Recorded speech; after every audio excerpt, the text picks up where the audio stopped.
The only one for me is you. Something's gone wrong in the happy-go-lucky world of Nintendo. Only on Nintendo 64. Welcome to Remember 64, where this week, a new challenger is approaching.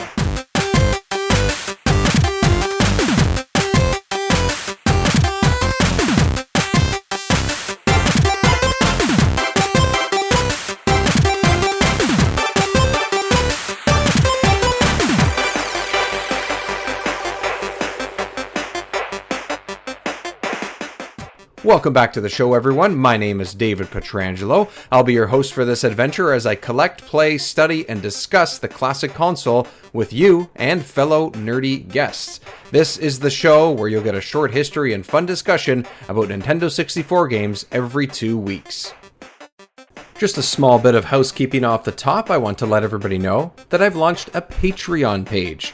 Yes, I've joined the Cool Kids Club. I've launched a Patreon. There are a number of membership levels. You can be Player 2, Player 3, or Player 4. Just as low as $2 a month, you can get a shout out on the show and vote for a future episode. Enter as Player 3, and you'll get early access to any of the episodes on the feed as well. And if you're in the mood for a party, enter as Player 4. You get everything I just mentioned, plus you get to be a guest on the show.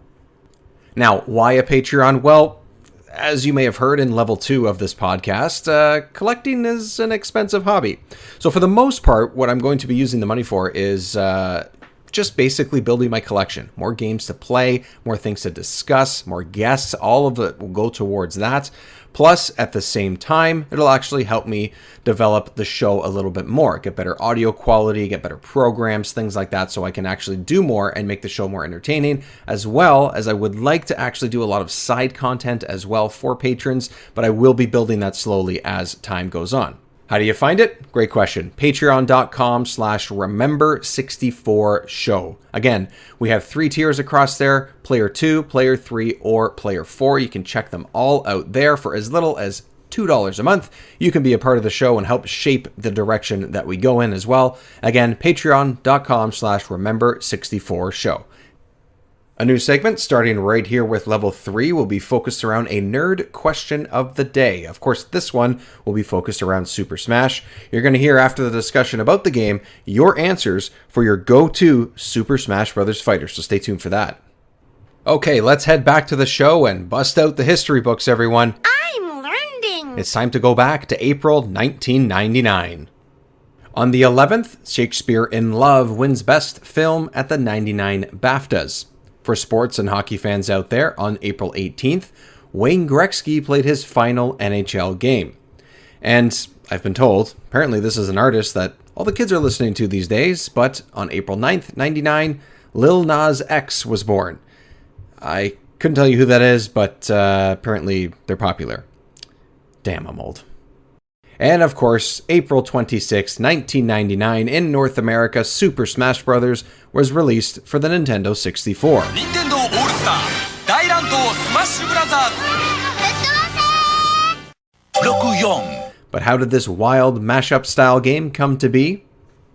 Excuse the pronunciation on some of these names, but in 1997 and 98, Kirby's original creator, Masahiro Sakurai, could not figure out why games like Mortal Kombat were still so popular.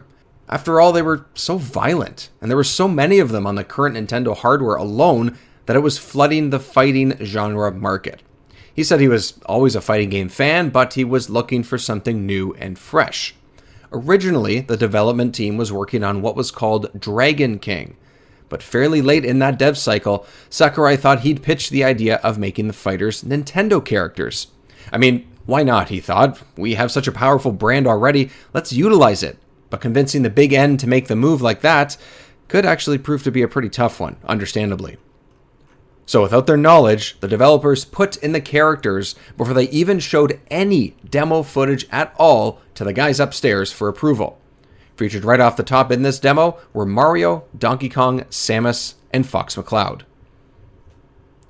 Well, to their surprise, and probably to many others now that you're hearing this, the game was well received. It was given a big, but also cautious thumbs up. The devs were now having to work within a smaller budget than others compared to games that were currently under development, such as the next Legend of Zelda game.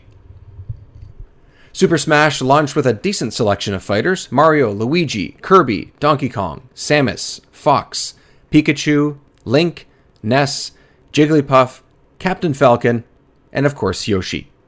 Some of which needed to be unlocked while playing through the single-player mode, and there were a number of characters who almost made the cut, such as King Dedede from the Kirby series, and Mewtwo.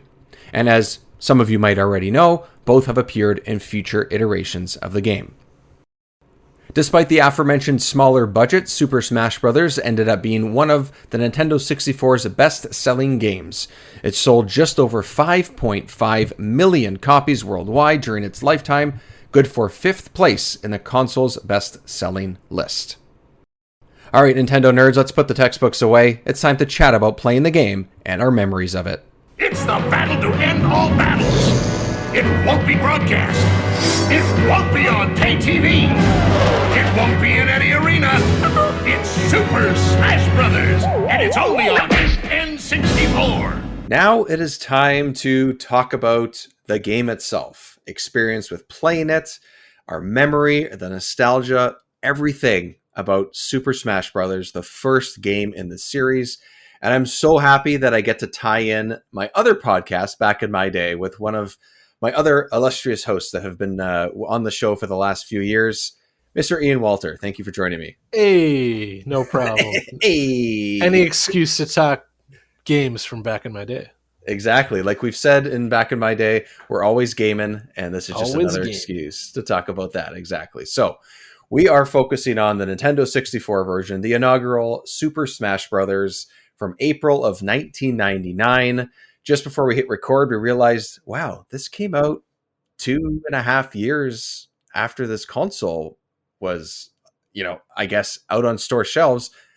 It felt like we've been playing this game forever, right? So it's kind of strange that it was a little bit into it. It felt like it was one of those really early games, but it was about halfway through the life cycle of the console, which is kind of surprising. So I just want to jump off before we get into the game itself, because you're I wouldn't call yourself a new guest by any means, because we're co-hosting another podcast, but let's First time on Remember 64. Exactly. First time on Remember 64. But we've talked about the N64 dozens of times, really, at this point. We have had games in our discussion of our favorite 90s games of all time. A lot of N64 discussion in that. What is your feeling, your nostalgia, your thought, your experience with the Nintendo 64 before we get into the game itself? Sure. 64, we've talked a lot about some of our favorite games on Back in My Day. GoldenEye 007 would have been one of the biggest ones for me, but also just, all the Mario library is spectacular. And I would include Super Smash Bros. As part of the Mario library, because yeah, sure, it's rooted in all those characters that we love. But just N64, it really elevated gaming from just like, oh, cool, like I don't know, like I enjoyed playing NES and Super NES, but and Sega Genesis, but this kind of is, I probably were the obsession.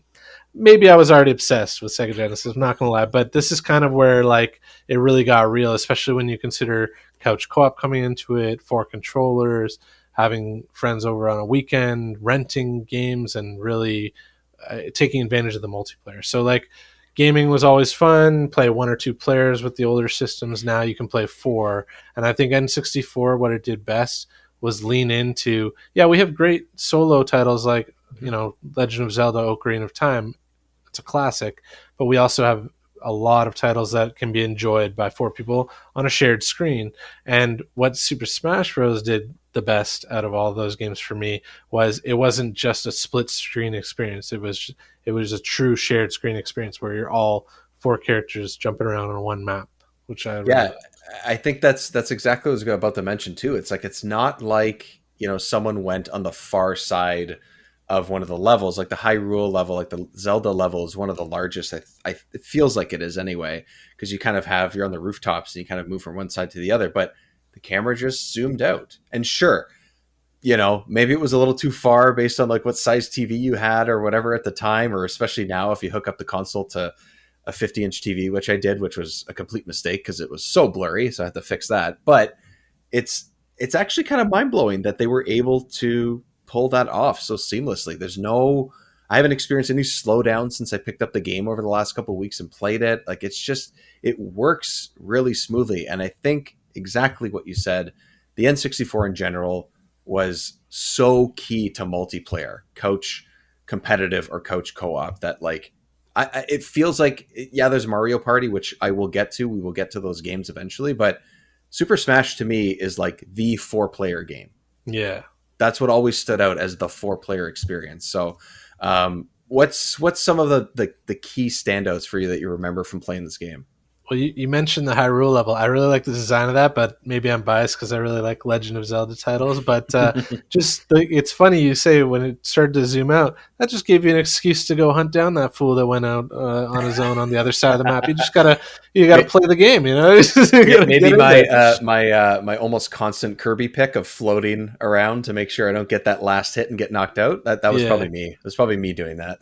Yeah, and where I know, like, you know, I'll mention that our other host of Back in My Day loves Link, and he's definitely a great playable character. The Legend of Zelda tie-ins start to pay off more for me in the Super Smash Bros. Melee title for GameCube.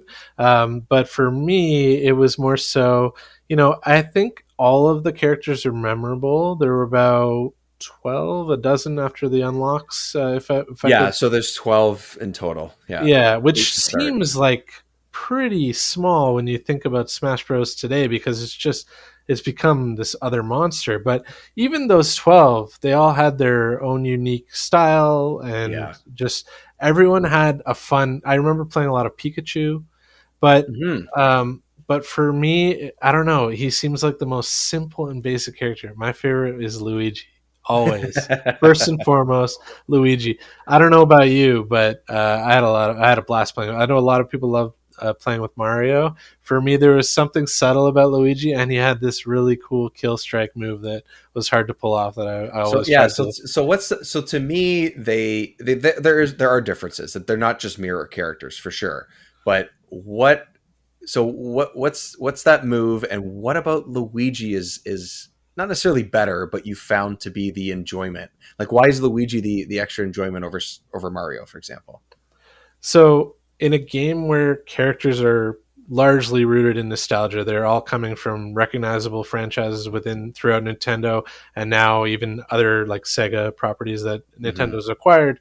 It's really become an expanded universe. But in these original 12, they're all very memorable Nintendo characters. And for me, it all started, I've mentioned on my debut episode Back in My Day, it all started with Super Mario Brothers. And my favorite game of all time, Super Mario Brothers 3. Yes. If there was ever any kind of decision to be made on who wants to be Mario and who wants to be Luigi, I didn't care if you wanted to be Mario. I was happy to be Luigi. I always thought he was a funny character. And especially when you get into like you said, they are at the core maybe mirrors of each other. They're brothers. They're both plumbers. But Super Mario Brothers 2, they started to explore those 4 playable character aspects. Yeah. And Luigi, you know, it was always fun to be Princess Peach because you could fly around the map, float around, you know. But she was OP. Come on. Yeah, she was OP. But for me, there was some sort of added pleasure in just choosing Luigi and having that kind of elongated jump that kind of required a little finesse, and that's kind of how he is for me in Smash 2. He's not OP by any means. He's tough to play. I don't remember if the pin missile move was from 64 or acquired later in GameCube Smash Bros. Melee, but the uppercut move that he has started in N64 Smash, and I loved it because you had to build up some hits on your opponent. Like, you had to get them to be maybe around 100 or over damage. But once you did, and you landed one of those, it was just instant kill shot, which just always blew my mind. So I always tried to use Luigi to weaken my opponent and get them out of there. So, somehow it's funnier that he's the one that has that move, right? Because it's like an instant kill. Somehow Luigi, the forgotten, goofy, tall brother that floats through the air in Super Mario Brothers 2, is the one that can just like uppercut you like he's in Mortal Kombat and fly you off the level. Like there's That's something right. about that. It's just like, what just happened? It's like, what? And you hear that ping, like that sound that comes in when you hit him, and it's just like, oh, I'm dead. Yeah. Oh, I'm gone. And I would never tire from those reactions from newer players, just being like, what the hell just happened? So yeah, I love Luigi. But Yeah, a lot of the characters were great, but Yeah, Luigi. for sure. So when I put this back in the console, because I've been slowly collecting some of the titles, it's going to take some time for sure. But this was one of the ones that I found for a decent price. I was like, okay, it's Super Smash Bros. I'm gonna pick up this game. I'm gonna play it, and I've only dabbled with 2-player over the last couple of weeks when I'm playing it. So not the full 4-player experience, but I picked up my trusty Kirby first, because he was always my favorite, and he still is one of the favorites. But I do always kind of go to him first because he's not super hard to control. I think that's one of the reasons why I probably gravitated to him at first. I think he's a little OP myself. I think he can just kind of. I think he kind of fly around. He can fly around. Even his down B move, where he just turns into the Rock or version Love of the Rock that and the other move. ones. It's so good. I've always really liked his up B move, where he has like the blue sword thing, and he kind of does like a flip and everything. Like all of that stuff it's just cool. And to me, it feels like Kirby has these extra powers that he doesn't have in his normal games. But then I started playing other characters, and I'm like, oh, Donkey Kong just doesn't work for me as much as he used to. But Samus still is really strong to me, and I think she's still a really good character. And I think Samus might be pushing Kirby out as my favorite, at least in this iteration of the game, because that up B move where she spins and just bottles you up and spits you out is really effective and really, really good. And her grab, she kind of like reaches out and grabs you and can just throw you behind you. Like those kind of moves feel advanced for this time. I don't know what it is, but it feels like that's a move that would have been introduced for some reason in GameCube. I don't know why. I don't know why I feel that way, but those are the 2 characters I think that I gravitate towards the most still. Is Kirby. Yeah, she's and pretty Samus. cool in GameCube too. I remember playing as her in Melee a lot more than this version. And someone that I never really played much, Captain Falcon. Yep, Captain Falcon. Captain yeah, Falcon is a cool character, and I'll only mention him because I didn't play him on the N64 version, but as we expanded out and got more characters in Super Smash Bros., you get a lot of these, I guess, clones or variations of characters. And my favorite character of all time, well, maybe next to Luigi, because I just just explained my love for him. But my favorite newer character, I guess, is Ganon. Right, so Ganondorf. Ganondorf being a boss character. I also like Bowser. I think I mentioned Bowser's that very cool. I like Bowser. So I like those heavy set characters, and Ganon was cool because he was a take on Captain Falcon, but he was a heavy. So he would do like the Falcon punch, and he would do these like slide kicks, and like just everything about, like, again, I think I like Ganon the same way I like Luigi, because he would wind up, and you'd have to really time it, because you're vulnerable while you're winding up. But if you landed that hit, it was game over. So, yeah, you know what? I never thought of that. You're right. He is a heavy version of Captain Falcon. I never thought of that. That is exactly. He's got the slide. He's got the wind up. Even his up B jump. He grabs the guy in midair and kind of kicks him off. Yeah, wow, that's exactly. Yeah. He's him and Luigi are really effective in Ultimate as well. Like a one time, yeah. Yeah, they're good. They're a good combo for sure. I think when you mentioned Kirby's like drop down B, I thought of Bowser. I think does the bum drop as well, right? He does. He does it where he sort of scoots over a couple feet and then does it. Yeah. And then his up B is very similar to Donkey Kong's, where he does a spin. Right. And Samus is where they do a spin and they sort of catch you and everything. So any it's fun with the multiplayer, right? Any like epic stories that you can remember from, like, oh, we played this epic round, and I just sort of, it's hard to remember because there's probably just honestly hundreds of them. Yeah. I remember messing with the settings a bit. Like, I was never really big on the items, but I did like things like the lightsaber, and there was one time where I became very obsessed with just taking the Pokemon level and then adding like only Pokeballs and like adding as much as I could, and did just that like too. having a Pokemon mayhem. And then you play as Pikachu and Jigglypuff, and it's just Pokemon everywhere. It's bonanza. It's like too the greatest much. Pokemon fight you could possibly have. That's right. And then fast forward to I think it was GameCube. Smash Bros. Melee had the Pokemon Stadium level, which I Yes. loved as well. Yeah. So And they've done there's a iterations of strong that after that, Pokemon too. through line through these games as well. I think actually when I think about Charizard it, was a playable character. Charizard eventually was too, and in Ultimate you can be a Pokemon trainer, so you can have Squirtle and all that stuff too. That's right. I think actually my favorite item that I've been messing around with, and I do think even back then it was too. The Pokeball was probably the best item. Like as much as it was a randomized Oh, it was Pokemon awesome. that you get out of it, but it just felt like it had such impact. You know, it felt like you could get, what did I get earlier today? It was Onyx. That's what it was. Onyx came, and all of a sudden these rocks just start falling from the sky. And I had it at the level where you face all the polygon versions. So they all have like, very low health bars, so to speak, like very low percentage. Yeah. And like every rock that hit one, they just went flying off the level. I'm like, this is freaking amazing. Like, this is great. It was awesome. That's the other thing. I don't know if it was a testament to just how much I loved the gameplay, but I liked going through the one player. Like I liked going through the campaign. It was fun. Yeah. So I've as played it much fun multiple as it is times to now. play with others, like they actually made it sort of rewarding and challenging to go through the stages.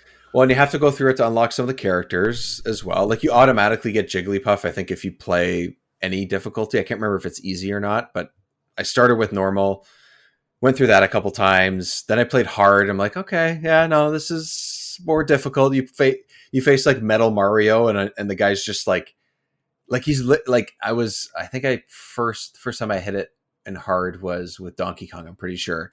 And he's grabbing me and tossing me off the level and literally taunting me. And the Mario taunt is him growing big and going small again. Right? And I'm just like, the CPU, the computer in this game is just messing with me, like literally taunting me. I'm like, I'm sorry, I'm not that good anymore. That's awesome. Well, as much as I say I enjoy the single player, I'd still think Master Hand is a punk. That guy can just oh man, yeah, go to hell. And you know what? A lot of those moves they've kept through the games as well. When you play them, like when you play through it in Ultimate, for example, like the gun move and the slap down and the punch, like all that stuff is still in there. It's just done in a flashier way and all that. So they do the ideas that they had in this, like the idea of the conceit of this game, this quote unquote story, is that it's a kid or a person, whatever, playing with their toys. That's what you're doing, and I think that like I completely forgot that that's what it was. Like you open the game and the character, whoever you play, or like after you finish the single player, is a character sitting on this kid's table, and you realize, oh, you're not facing this magical hand, really.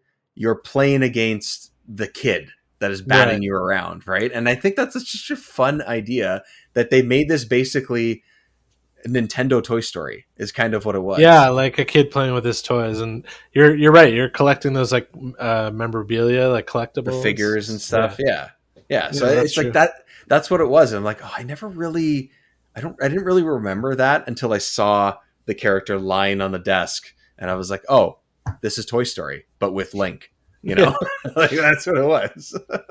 Was there anything of playing it back in the day that like stood out to you as like a cool unlock or like something that felt like a challenge? I know for me, like Ness, like just seemingly getting Ness. I don't even remember the circumstances. I just remember it being like rewarding once you finally got Ness. It was just like, oh yeah, like you felt accomplished, and then all of a sudden you had a new playable character, and he was actually pretty good. Yeah, he was, and he was very different too. He had like a weird floaty jump. He kind of had that electric. He was actually probably from what I remember, I haven't unlocked him yet in my cartridge that I have now, but I do remember that he was pretty hard to master. Right. I think because he had a lot of tricky moves, and when he did I think it was his up B move where he had the electrical bolt that coming out of his head. Oh yeah, and then it's like a homing missile or whatever. Yeah, it's like almost like a homing. But you it, controlled it while you sat there stationary, right? And like, yeah, that's kind of hard to comprehend. Like, there's so much going on, especially if you're playing against 2 or 3 other people. Like, there's a lot to control there and a lot to wrap your mind around. So yeah, he was a big one, and I think Captain Falcon was hard to unlock as well. Those are the two I think you had to go do the harder difficulties with, and I think I can't remember which one of them, but you had to go and do it without dying, or you had to go and do it with a certain amount of time. Like there were certain unlockables and everything. But I mean, honestly, my biggest memories of this game are the multiplayer, like with 4 people, with 3 other people, and you're just yelling at each other, and someone knocks you off the level and you're pissed and you hit them with your controller, like, oh, I almost had you, I had 80 health. How'd you knock me out? You had 120, like something like that. Yeah, there were those revenge missions, and then also like if someone has survived a long time and they were up in like the 200s, you want to be the person to just knock them out, right? Or you want to be the person that is 200 and knocks everyone else out. Like right, that is like, oh, it's so rewarding. Yeah, exactly. Did you have any like cheap moves that either were done to you or you found like, haha, I'm doing something cheap to someone else? I mean, I think some of the reasons why I may have gravitated towards Kirby is because his down B, for example, I think could be pretty cheap.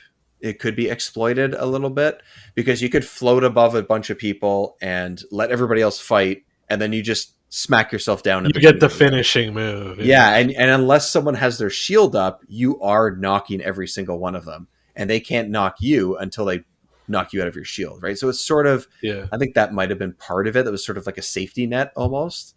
Yeah, so I was the same with Pikachu, right? So Pikachu has a similar down B, just like electric shock, and anyone in the area just gets blown away by it. I love that. And then when you combine that, like, okay, Kirby, you're right, like you can exploit that to float around, but Pikachu also had the double like safety jump where you could go like up and then over. He like so that zipped was around like 2-3 times. Yeah. So I like that. Yeah. So That's there true, were some cheap moves you could exploit in that game, but it's all in good fun.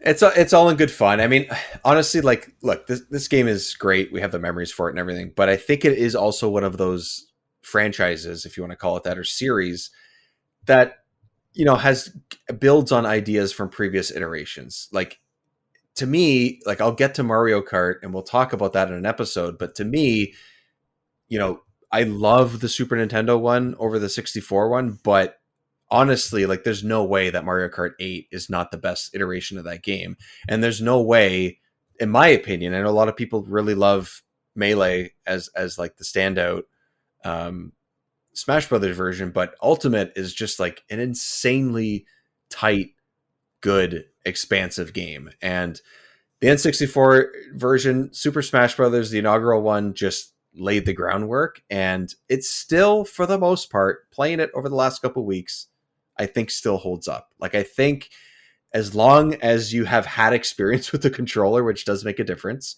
based on the way that it controls, I think there's still lots of fun to be had, even though it is, 23 years old at this point, which is insane to say.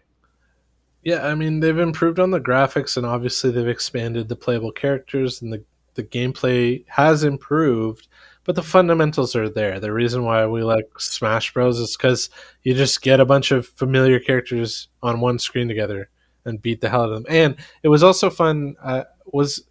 Am I making this up that you could play? Yeah, you could play multiplayer 4-player, but against computers. So you could do like you and I could go up against 2 computers, and that was fun too. Like you could do co-op in that sense. You could change the difficulty of them and everything. Yeah. Like the fact that you could just play around like that was great. I only played with one other person, but I did play against I guess you can call them bots, or you can call them the computer. The CPUs. But, and the CPUs, I like the slight tweaks you could do. Like I could change, even though green is my favorite color, I could change Luigi to like the light blue version. Yep. And like it's always a color I would change a character to. I think Donkey Kong was always the darker black, dark brown color. Oh, yeah, I remember that one. Yeah, Mario was the old school color that looked like sort of purpley.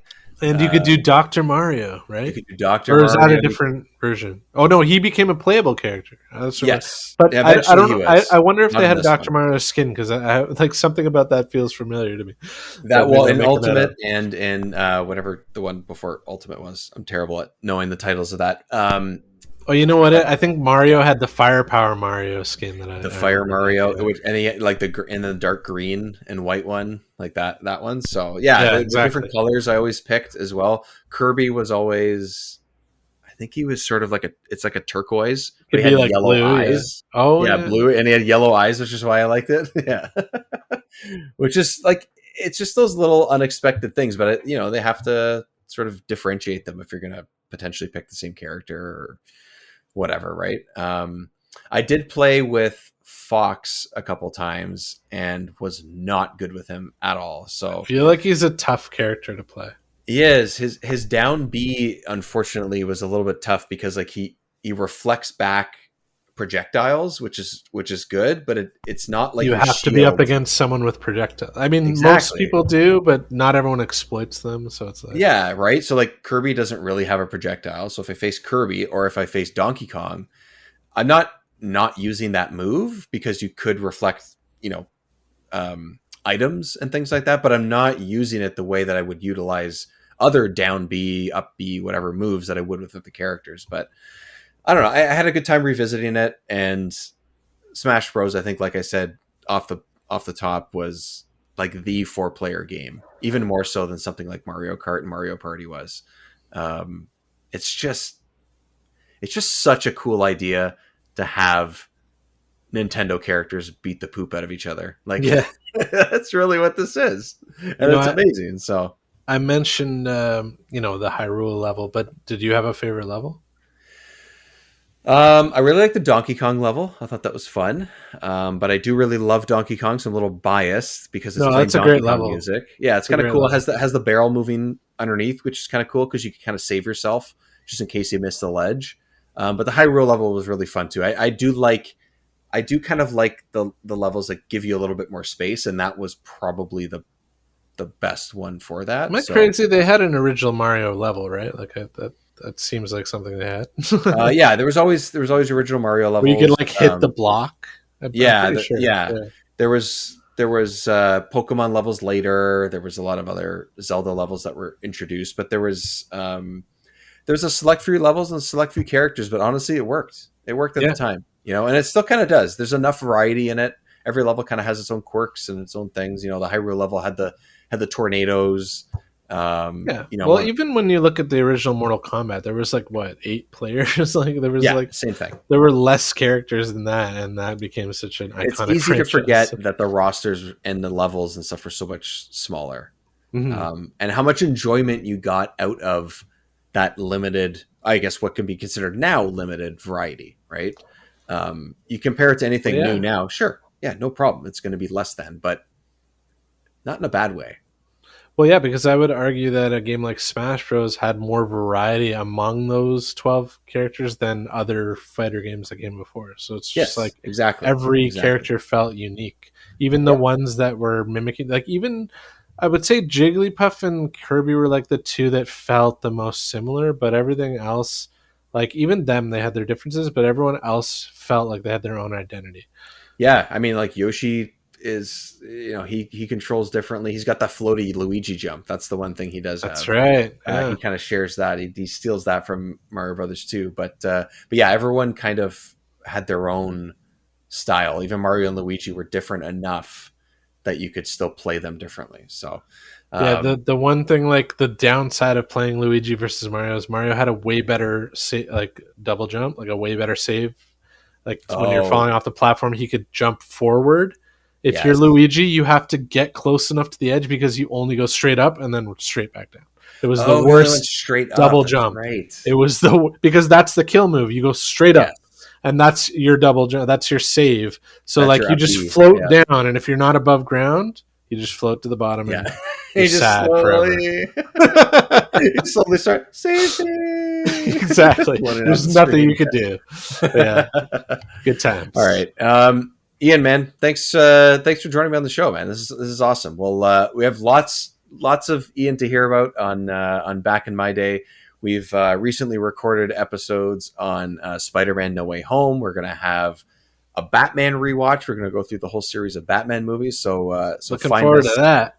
Yeah, we're super excited after seeing the Batman. So we have lots to dig in from the last 30 plus years of movies. But yeah, sir, thank you very much for joining me on Remember 64. We'll probably have you back again. You and Mr. Michael R. Power probably come Always back a pleasure. Always gaming. All right, now let's get your answers of who your go-to Super Smash Bros. Fighter is. I didn't really keep the question too specific to the 64 version of the game, but I did want to hear from you. Who's your favorite fighter and your go-to? A couple of answers on Twitter and through email as well, so I'll share those with you. Ninja Turtle Nerd 1984 says Donkey Kong. At AutoRock_1982 says Falco. One of my co-hosts on Back in My Day podcast, Michael R. Power, he's going with Link. Also received a couple of emails with a couple of picks as well.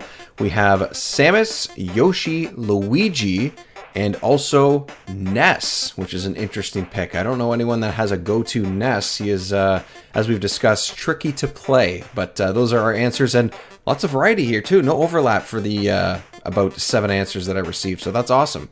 Nice to hear from you. Again, question of the day. Stay tuned for our next episode where we talk about Mario Kart 64, where I want to hear who your go-to racer was, and if you have a favorite track as well. Thanks so much to Mr. Ian Walter for joining me for the Super Smash Bros. And Level 3 discussion, and thank you everyone for joining me so far.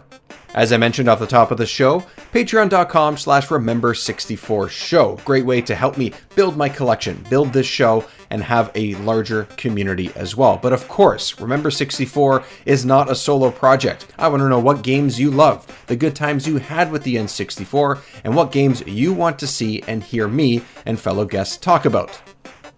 You can always email me at remember64show@gmail.com and find more videos, photos, and fun collecting shenanigans on Twitter, Instagram, and TikTok. All of those can be found at Remember64Show.